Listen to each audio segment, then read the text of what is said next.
2026, 27க்கான சிம்மராசிக்கான தமிழ் புத்தாண்டு பொது பலன்களை பார்க்கலாம். பொதுவாக இந்த வருஷம் வந்து உங்களுக்கு கொஞ்சம் கேர்ஃபுல்லாக இருக்கக்கூடிய காலகட்டங்களாக இருக்குது. காரணம் என்ன அப்படின்னு பார்த்தீங்கன்னா, அஷ்டமச்சனியினுடைய தாக்கம் வந்து உங்களுக்கு இருக்குது. அப்படின்றதுனால எல்லா விஷயங்கள்லையும் கொஞ்சம் எச்சரிக்கையாக இருக்கிறது நல்லது.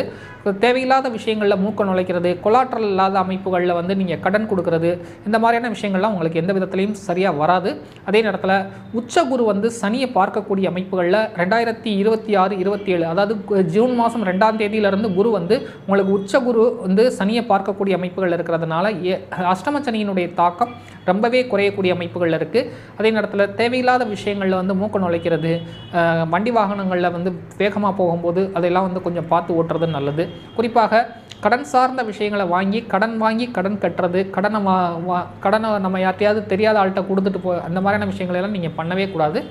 2026, 27 வந்து கொஞ்சம் எச்சரிக்கையாக இருக்கக்கூடிய காலகட்டம். குறிப்பாக உடல்நலம் சார்ந்த விஷயங்கள்லையும் பெண்கள் விஷயத்துலையும் கொஞ்சம் எச்சரிக்கையாக இருக்கக்கூடிய அமைப்புகளாக இந்த வருஷம் இருக்குது.